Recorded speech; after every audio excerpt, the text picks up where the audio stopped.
Welcome to The Explainer. Today, we're diving into a really big question, one that sits right at the heart of biology. How does evolution, this slow, gradual process, manage to build the incredibly intricate and, well, complex machinery that we see all over nature? So let's dive right in with a stunning example, the bacterial flagellum. I mean, look at this thing. It's a microscopic whip-like tail that spins around like a propeller, and it's driven by this tiny molecular motor made of about 40 different protein parts. It is an absolutely incredible piece of natural engineering. And this is where the real problem pops up. It's a challenge that Charles Darwin himself actually thought about. He wondered, if evolution demands that every single step along the way has to be useful, how on earth could you build a machine that only starts working when all the parts are finally in place? It's a genuine head-scratcher. This exact puzzle is the bedrock of an idea called irreducible complexity. It was made famous by the biochemist Michael Behe in his 1996 book, Darwin's Black Box. So what does that really mean? Well, the core idea is that a system like this just couldn't be built step by step. Why? Because all those intermediate steps before the machine is complete would be totally useless, and natural selection would have no reason to keep them around. The whole project would never even get off the ground. And to make this idea super clear, Behe uses a brilliant, simple analogy, an everyday mousetrap.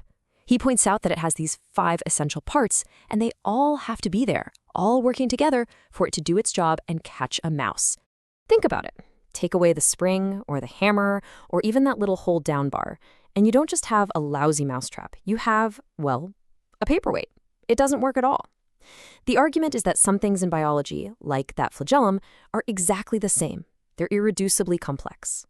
All right, so that's a pretty strong argument. How in the world does evolutionary theory answer this? Well, the first step is to kind of reset our expectations about what evolution is even trying to do. It's not this straight line to perfection we sometimes imagine.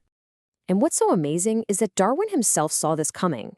He looked at something as complex as the eye and basically said, yeah, I get it. To think this just formed through natural selection, it seems completely absurd. But, and this is the crucial part, he didn't stop there. He then went on to explain exactly how it could have happened.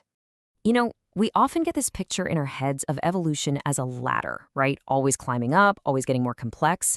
But that's an old idea, and it's not really how it works. A much better way to think about it is something called a drunkard's walk.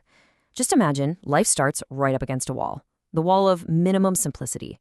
It literally can't get any simpler. From there, it just wanders randomly.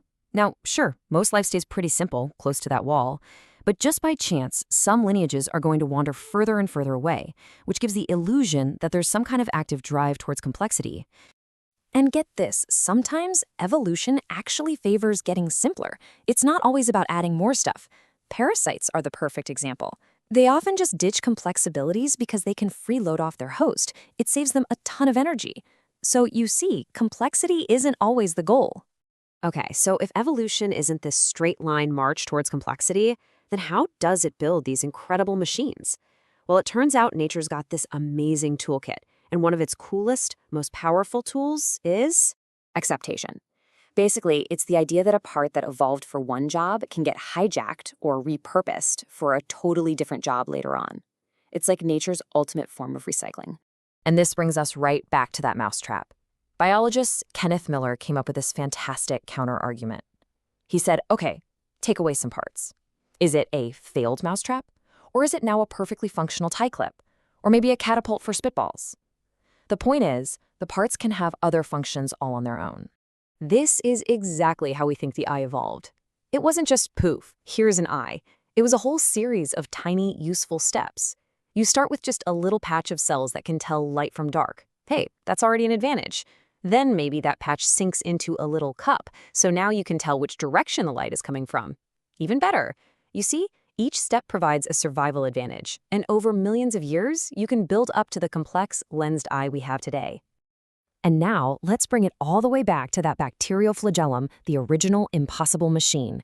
It turns out we found the smoking gun. There's another, simpler system in bacteria called the type 3 secretion system. And guess what? It uses 10 of the exact same protein parts from the flagellum's base, but its job is totally different. It's a little syringe for injecting toxins. This is huge. It suggests the flagellum wasn't built from scratch. It was built by taking an existing machine and adding new bells and whistles to it. So as you can imagine, this wasn't just some quiet academic debate. This whole thing spilled out of the science journals and right into the public square, ending up in a huge landmark court case here in the US. The basic idea, this argument from design, has been around for centuries. You've probably heard the old analogy, if you find a watch on the beach, you know there was a watchmaker. But this modern version, irreducible complexity, was put on trial, literally, in 2005 in a town called Dover, Pennsylvania. And the verdict was pretty clear. The judge ruled that intelligent design was not science. And why? Because its main claim, this idea of irreducible complexity, had already been debunked in the scientific literature. Experts came in and showed, look, we have perfectly good, testable ways that these complex systems could have evolved. The science was already there.